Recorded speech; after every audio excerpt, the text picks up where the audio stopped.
দর্শক আসসালামু আলাইকুম।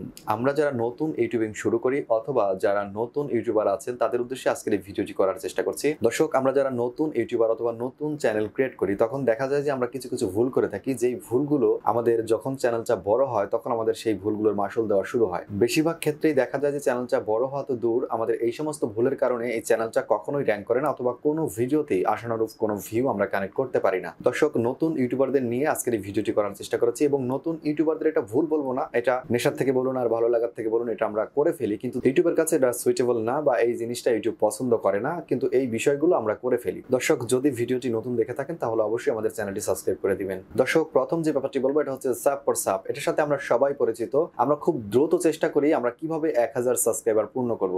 1000 সাবস্ক্রাইবার পূর্ণ করার নেশায় বা আগ্রহে যেটাই বলি সেখান থেকেই আমরা এই ভুলগুলো করে থাকি। সাব টু সাব ইউটিউবের কাছে সবচাইতে অপছন্দের ব্যাপার, আর এইটা যদি আপনি করে থাকেন তাহলে আপনার চ্যানেলটা ভবিষ্যতেও যে আগাবে বা র্যাঙ্ক করবে সেই সম্ভাবনা একেবারেই মরে যাবে। দর্শক আমরা সাব ফর সাব থেকে বিরত থাকবো এবং চ্যানেলটার মধ্যে ভিউ বা সাবস্ক্রাইবের চিন্তা ভাবনা না করে আমরা প্রতিনিয়ত নতুন নতুন কোনো ভিডিও আমরা চ্যানেলে আপলোড করে যাব। দর্শক এরপর যে ব্যাপারটি বলবো সেটা হচ্ছে আমাদের ভিডিও আপলোডের পর আমরা বিভিন্ন জায়গায় আমাদের ভিডিওর লিঙ্ক শেয়ার করে থাকি। আমরা যখন একটা ভিডিও আপলোড করি তখন সেই ভিডিওর মধ্যে নতুন অবস্থায়, যেহেতু আমাদের চ্যানেলটা নতুন, সেখান থেকে আমাদের ভিউ তেমন আসে না, 2-1 5টা ভিউ আসে অথবা একেবারেই আসে না। তখন আমরা কি করি, এই ভিডিও লিঙ্কটা বিভিন্ন সোশ্যাল মিডিয়া আমরা শেয়ার করে দিই। আচ্ছা আপনি বলুন যে আপনি শেয়ার করে কয়টা ভিডিওর কয়টা ভিউ আনতে পারবেন? আদৌ কি এটা সম্ভব? কোনোভাবে এটা সম্ভব না। একটা ভিডিও শেয়ার করে কখনোই একটা চ্যানেল বা একটা ভিডিও র্যাঙ্ক বলেন আর ভাইরাল বলেন কখনোই এটা সম্ভব না।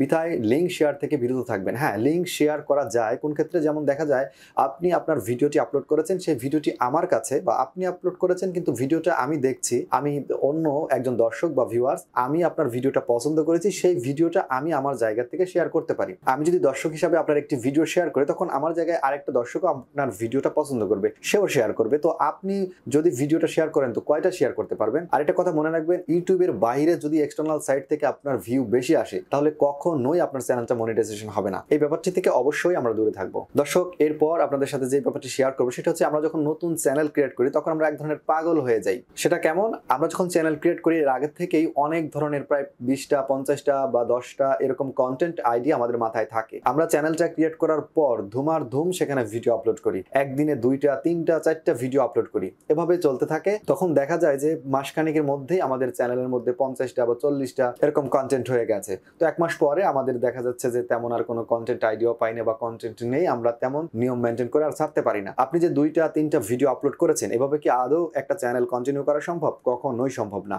ইউটিউব সিস্টেমের কাছে কিন্তু এই রিপোর্টটা অবশ্যই থাকে যে আপনার চ্যানেল থেকে কয়টা ভিডিও ডেইলি আপলোড হচ্ছে, একটা চ্যানেল ক্রিয়েট হচ্ছে সেই চ্যানেল থেকে কয়টা ভিডিও ইউটিউবে আপলোড হচ্ছে। তো আপনি এভাবে কতদিন কন্টিনিউ করবেন? 2 দিন 5 দিন 10 দিন 1 মাস 6 মাস? এটা ভাই একটা লাইফের ব্যাপার। আপনি যদি প্রফেশনালি ইউটিউব চালাতে চান বা একটা ইউটিউবার হতে চান তাহলে এটা আপনার প্রফেশন, এটা আপনার লাইফ টাইম করতে হবে। তো আপনি প্রতিদিন 2টা 3টা ভিডিও প্রথম দিকে পাগল হয়ে কেন ছাড়েন? আপনি তো পরবর্তীতে এটা কন্টিনিউ করতে পারবেন না। যখনই কন্টিনিউ করতে পারবেন না, 1 সপ্তাহ বা 10 দিন যখন ভিডিও ছাড়তে পারবেন না, তখন আপনার চ্যানেলটাই ডাউন হয়ে যাবে। আমাদের প্রথম থেকেই উচিত চ্যানেল ক্রিয়েট করার পর নিয়মিত এবং টাইম মেনটেন করে আমাদের ভিডিও আপলোড করা। প্রতিদিন একটা, নতুবা একদিন পর একটা, নতুবা 2 দিন পর একটা, অথবা 7 দিনে একটা। আমাদের যেমন অ্যাবিলিটি থাকে ঠিক তেমন ভাবেই আমরা ভিডিও আপলোড করব চ্যানেলে, কিন্তু একদিনে ধুমধাম করে 10টা 20টা ভিডিও ছাড়ার দরকার নেই। যদি এমন ভাবে ভিডিও ভাইরাল করা সম্ভব হতো তাহলে অন্যান্য ইউটিউবার কি করতো, চ্যানেল খোলার আগেই 150-200 ভিডিও আগে ক্রিয়েট করতো, তারপর দেখা যাচ্ছে চ্যানেল খোলার সঙ্গে সঙ্গে সবগুলো ভিডিও 2 দিনের মধ্যে সব আপলোড দিয়ে দিত, চ্যানেল ভাইরাল হয়ে যেত। তো ভাই এটা এভাবে সম্ভব না। তাই আমাদের নিয়মিত এবং টাইম মেনটেন করে প্রতিনিয়ত ভিডিও আপলোড করতে হবে। প্রতিদিন একটা হোক, 3 দিন পরে একটা হোক, 7 দিন পরে একটা হোক, ঠিক একইভাবে আবার সময় মতো। দর্শক এরপর যে ভুলটা আমরা করে থাকি নতুন ইউটিউবার অবস্থায় সেটা হচ্ছে বুস্ট অথবা সাবস্ক্রাইবার ওয়াচ টাইম কিনে নেওয়া। যদি আমরা প্রথম অবস্থায়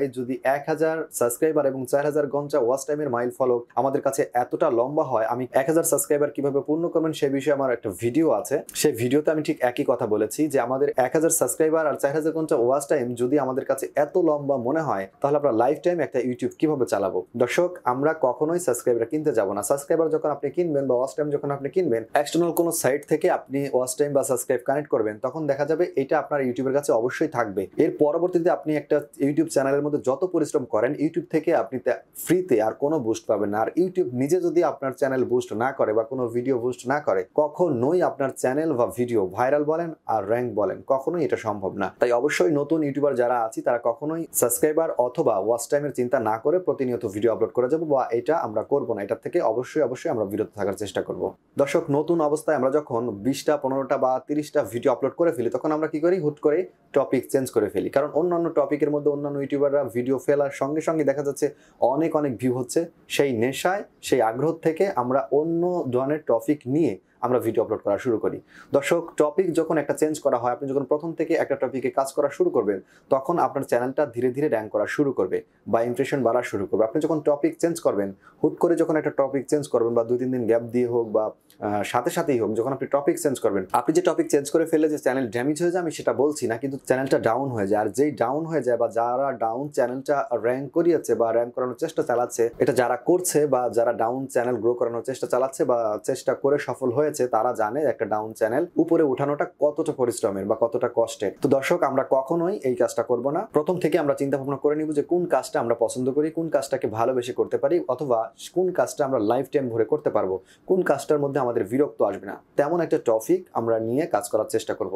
বিভিন্ন টপিকে কাজ করে আমাদের চ্যানেলটা গ্রো করানোটা খুবই কঠিন বা এটা প্রায় অসম্ভব। এটা থেকে আমরা বিরত থাকবো, একটা টপিকের উপর প্রতিনিয়ত ভিডিও আপলোড করে যাব। এরপর যে ব্যাপারটি বলবো, এটা হচ্ছে আমরা ডেসক্রিপশনের মধ্যে অনেক সময় ট্যাগ ব্যবহার করে থাকি, কোমা দিয়ে লিখি বা কিওয়ার্ডগুলো ব্যবহার করি, এর মাঝে মাঝে একটা করে কোমা দিই। হয়তো আপনার তেমন কোনো সমস্যা হচ্ছে না। যদি আপনার চ্যানেলটা কখনোই র্যাঙ্ক করে অথবা সেই পর্যায়ে পৌঁছে যায় বা আপনার স্বপ্নের ঠিকানা আপনি পৌঁছান, তখন আপনার চ্যানেলটার মধ্যে যদি ইউটিউবে একটা স্ট্রাইক দিয়ে দেয়, হুট করে 3টা স্ট্রাইক দিয়ে দেয়, তাহলে কিন্তু আপনার চ্যানেলটা লাইভ শেষ। প্রপার ওয়েতে প্রফেশনালি ডেসক্রিপশন কিভাবে লিখতে হয় সে ব্যাপারে ভিডিও আছে, ডেসক্রিপশনের লিংক আছে, অথবা ইনডিসক্রিন থেকে আপনারা চাইলে দেখে নিতে পারেন। দর্শক, ডেসক্রিপশনে আমরা ট্যাগ ব্যবহার করব না। ট্যাগ ব্যবহার করার কিছু নিয়ম আছে, বিষয়ে ভিডিও আছে আমাদের। প্রফেশনালি কিভাবে আমাদের ডেসক্রিপশন লিখতে হয়, ডেসক্রিপশনের মধ্যে কিভাবে ট্যাগ বসাতে হয় সেই ব্যাপারেও ভিডিও আছে, চাইলে দেখে নিতে পারেন। তো ডেসক্রিপশনের মধ্যে আমরা কখনোই সরাসরি ট্যাগ ব্যবহার করব না। এতে করে চ্যানেলের একটা প্রভাব পর্যায়ে আমাদের চ্যানেলটা ভয়ঙ্কর ভাবে আমাদের চ্যানেলটা ক্ষতিগ্রস্ত হতে পারে এবং ইউটিউব আমাদের চ্যানেলটা ব্যান্ড করে দিতে পারে। দর্শক, আমার ব্যক্তিগত বা ব্যক্তি মত হিসাবে আমি কিছু কথা আপনাদের সাথে শেয়ার করতে চাই। আগে থেকেই যদি এই ব্যাপারগুলো আপনাদের চ্যানেলের মধ্যে বা আপনাদের ভিডিওর মধ্যে অ্যাপ্লাই করতে পারেন বা সেইভাবে করতে পারেন, তো আপনাদের অনেকটা উপকারে আসবে। এতক্ষণ যে ব্যাপারগুলো বললাম সেই ব্যাপারগুলো অবশ্যই ফলো করে চলবেন। দর্শক, আমরা চ্যানেল খোলার আগেই সর্বপ্রথম ঠিক করে নিব যে কোন টপিকে আমরা লাইফ টাইম কাজ করতে পারবো, আর আদৌ আমাদের ইউটিউবে কাজ করার ইচ্ছেটা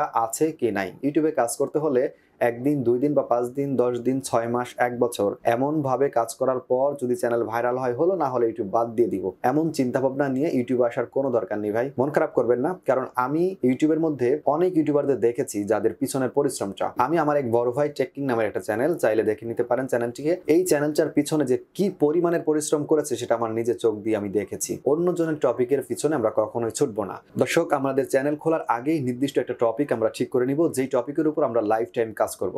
দ্বিতীয়ত হচ্ছে কারো কোনো ভিডিওর ভিউ দেখে আমরা টপিক চেঞ্জ করব না। আমরা চ্যানেল খোলার আগেই আমরা নির্দিষ্ট একটা টপিক এবং নির্দিষ্ট একটা ক্যাটাগরি সিলেক্ট করে নিব, যেটার উপর আমরা প্রতিনিয়ত কাজ করে যাব এবং সেটা আমরা কখনোই পরিবর্তন করব না। এতে করে দ্রুত একটা ইউটিউবার বা সফল একটা ইউটিউবার হওয়ার আপনার পক্ষে সম্ভব। দর্শক, যদি ভিডিওটির ব্যাপারে মন্তব্য থাকে অবশ্যই কমেন্ট বক্সে লিখবেন। এই কথা আজকের ভিডিও এখানে শেষ করছি। আল্লাহ হাফেজ।